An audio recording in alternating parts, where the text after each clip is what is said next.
అందరికీ నమస్కారం అండి. కిన్నెర సాని ఛానల్కు అందరికీ స్వాగతం. వివి వినాయక్ దర్శకత్వంలో బాలకృష్ణ నటించిన చెన్నకేశవరెడ్డి సినిమాని మీరందరూ చూసే ఉంటారు కదా.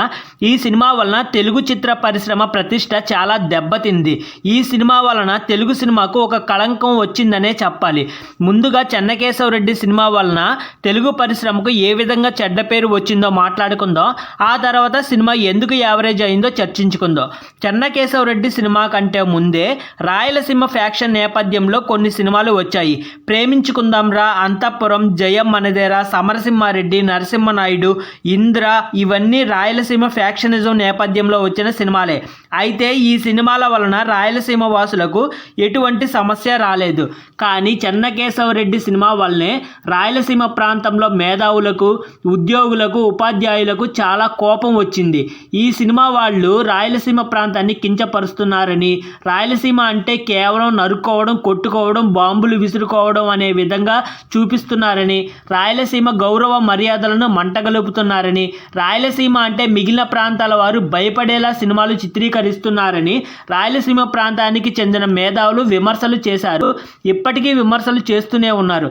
ఎందుకంటే ఈ చెన్నకేశవరెడ్డి సినిమాలో రాయలసీమ అనే పదం వచ్చేలా చాలా డైలాగులు ఉంటాయి.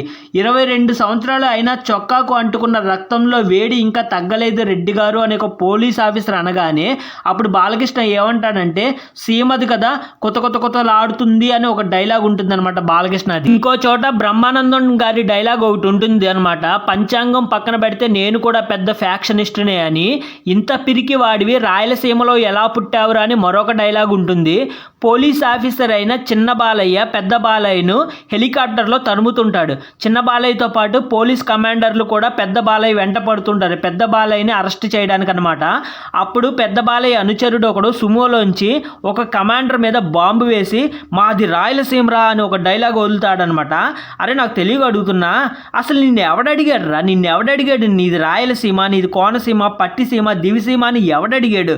పోలీసులు వాళ్ళ పని వాళ్ళు చేసుకుంటున్నారు. వాళ్ళ మీద బాంబు వేయడమే ఒక తప్పుడు పని. బాంబు వేసినాడు వేసి వెళ్ళిపోవచ్చు కదా. మళ్ళీ మాది రాయలసీమ అనే ఒక డైలాగ్ ఎందుకు? అక్కడ చేసేది తప్పు పని, దానికి రాయలసీమ ప్రాంతాన్ని అంటగట్టడం. ఈ మాటలు రాసిన రచయితలకు, దర్శకులకు బుర్ర దొబ్బిందా, బుద్ధి జ్ఞానం లేదా అనేది నాకు అర్థం కాలేదు. అలాగే పెద్ద బాలయ్య చిన్న బాలయ్యని కలిసిన మొదటిసారి పోలికలైనా పౌరుషం ఏమైనా వచ్చిందా అని అడుగుతాడనమాట. అన్నేళ్ల తర్వాత కొడుకుని కలిసిన ఏ తండ్రి అయినా ఈ విధంగా మాట్లాడతాడా? దర్శక నిర్మాతల పిచ్చ కాకపోతేనే. ఈ విధంగా సినిమాలో అడుగడుగున అవసరం ఉన్నా లేకపోయినా రాయలసీమ, సీమ పౌరుషం అనే మాటలు మనకు వినిపిస్తూనే ఉంటాయి. వాస్తవానికి రాయలసీమ ప్రజలు ఇంత కఠినంగా మాట్లాడరనమాట. మాటల్లో రాయలసీమ, సీమ పౌరుషం అనే పదాలే రావు రాయలసీమ వాసులు మాట్లాడుతున్నప్పుడు. నేను వ్యక్తిగతంగా తిరుపతిలో కొంతకాలం పనిచేస్తాను, కర్నూలులో కూడా తిరిగాను కాబట్టి నాకు బాగా తెలుసు. వాళ్ళ యాస కొంచెం కఠినంగా ఉంటుంది కానీ బాగా ఆప్యాయంగానే మాట్లాడతారనమాట. వాళ్ళతో స్నేహం చేసామంటే బాగా చూసుకుంటారు. కానీ ఈ సినిమాలో ఏంటంటే అడుగడుగున రాయలసీమ, సీమ పౌరుషం అనే మాటలు వినిపిస్తూనే ఉంటాయి. అందుకే రాయలసీమ వాసులకు కోపం వచ్చిందనే చెప్పాలి. సినిమాలో ముఖ్యమైన విలన్ అయిన జయప్రకాష్ రెడ్డి బాలకృష్ణ ఇంటికి వెళ్ళి పెళ్లి సంబంధం మాట్లాడతాడనమాట. అక్కడ జయప్రకాష్ రెడ్డి గారు పలికే సంభాషణలు చాలా చాలా జుగుత్సాకరంగా ఉంటాయి. అలాగే పెళ్లి జరుగుతుండగా చిన్న పిల్లల్ని, ఆడవాళ్ళని కూడా చంపేసే సన్నివేశం చాలా చాలా జుగుత్సాకరంగా ఉంటుందన్నమాట. వాస్తవానికి రాయలసీమలో ఈ విధంగా జరగదు. నిజానికి రాయలసీమ ప్రాంతంలో వర్గపోరు, ముఠా గొడవల్లో ఎంతోమంది మరణించారు. కానీ ఎన్ని పగలు ఉన్నా, ఎన్ని కక్షలు, ఎన్ని గొడవలు ఉన్నా కానీ ఆడవాళ్ళ జోలికి, పిల్లల జోలికి ఎవరూ వెళ్ళలేదు. అలాంటిది ఈ సినిమాలో చిన్న పిల్లలనే చంపేసే సన్నివేశం రాయలసీమ వాసులకు చాలా కోపం తెప్పించిందనే చెప్పాలి. ఈ కారణాల వల్లనే రాయలసీమలోని మేధావి వర్గం తెలుగు చిత్ర పరిశ్రమపై, చిత్ర దర్శక నిర్మాతలపైన విమర్శలు చేశారు. తెలుగు సినిమాల్లో కావాలని పనిగట్టుకుని రాయలసీమ ప్రాంతాన్ని కించపరిచే విధంగా చిత్రీకరిస్తున్నారు అనే విమర్శలు ఈ చెన్నకేశవరెడ్డి సినిమాతోనే మొదలయ్యాయి అని చెప్పాలి. ఈ విధంగా చెన్నకేశవరెడ్డి సినిమా తెలుగు చిత్ర పరిశ్రమకు ఒక మాయని మచ్చ తెచ్చిందనే చెప్పాలి. ఇక సినిమా ఎందుకు యావరేజ్ అయింది అనే దానికి చాలానే కారణాలు ఉన్నాయి. మొదటి కారణం వచ్చేసి సినిమాలో చిన్న బాలయ్య పాత్ర దండగన్నమాట.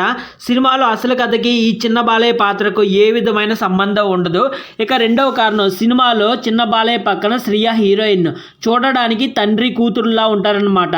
ఇక మూడవ కారణం, ఫస్ట్ హాఫ్లో పెద్ద బాలయ్యకు ఇచ్చిన ఎలివేషన్ చూశాక ఫ్లాష్ బ్యాక్లో ఏదో ఉంటుంది అని అనుకుంటాం, కానీ ఫ్లాష్ బ్యాక్ మొత్తం డొల్లే అని చెప్పాలి. చెప్పాలి. ఇక 4వ కారణం, ముఖ్యమైన కారణం అనమాట, సినిమా పోవడానికి అతి ముఖ్యమైన కారణం ఇది. అదేమిటంటే బలమైన ప్రతినాయకులు లేకపోవడం. సెకండ్ హాఫ్లో పెద్ద బాలయ్య విలన్ ఇంటికి వెళ్ళి సత్తిరెడ్డి చెప్పు అనగానే, రెడ్డి గారు మీకు 10 నిమిషాలు సమయం ఇస్తున్నారు, అందరూ ఇల్లు ఖాళీ చేసి వెళ్ళిపోండి అని అనగానే విలన్ బ్యాచ్ మొత్తం పెట్టె పేడ తట్ట దుప్పటి అన్నీ సర్దుకుని ఇల్లు ఖాళీ చేసి వెళ్ళిపోతారనమాట. విలనిజం మొత్తం ఇక్కడే తేలిపోయింది, విలనిజం మొత్తం ఇక్కడే ఆవిరైపోయింది అనమాట. ఇంకా హీరోకి ఏం పని ఉంటుంది మీరే చెప్పండి. ఈ కారణం వల్లనే సినిమాలో సెకండ్ హాఫ్లో హీరో విలన్ను ఏ విధంగా చంపుతాడా, ఎప్పుడు చంపుతాడా అనే ఉత్కంఠే ఉండదన్నమాట ప్రేక్షకులకి. ఏదో సన్నివేశం తర్వాత సన్నివేశాలు అలా వస్తూ ఉంటాయి, వెళ్ళిపోతూ ఉంటుంది అంతే తప్పితే ఎటువంటి హైపు ఎటువంటి ఉత్కంఠ ఉండదన్నమాట సెకండ్ హాఫ్. అరే నువ్వు త్వరగా చంపేరా బాబు, నువ్వు త్వరగా ఆ విలన్ బ్యాచ్ మొత్తాన్ని చంపే, ఆ విలన్లను త్వరగా చంపేస్తే త్వరగా సినిమా అయిపోద్ది, మేము ఇంటికి పోతాం అని అనుకునే విధంగా ఉంటుందన్నమాట సెకండ్ హాఫ్ అంతా. పెద్ద బాలయ్య ఫస్ట్ హాఫ్లో జైలు నుండి విడుదలైనప్పుడు వచ్చిన హైప్ మొత్తం సెకండ్ హాఫ్లో ఆవిరైపోయిందనే చెప్పాలి. ఈ కారణాల వల్లనే సినిమా యావరేజ్ అయింది. అప్పట్లో బాలయ్య బాబుకు ఉన్న క్రేజ్ వలన నష్టాలు రాకుండా నిర్మాత తప్పించుకున్నాడు. ఓకే ఫ్రెండ్స్, ఇది నా విశ్లేషణ. మీ అభిప్రాయాన్ని కామెంట్స్ ద్వారా తెలియచేయండి. వీడియో నచ్చితే లైక్ చేయండి, షేర్ చేయండి, కిన్నెర సాని ఛానల్ని సబ్స్క్రైబ్ చేయడం మర్చిపోకండి. థ్యాంక్ యూ, ధన్యవాదాలు.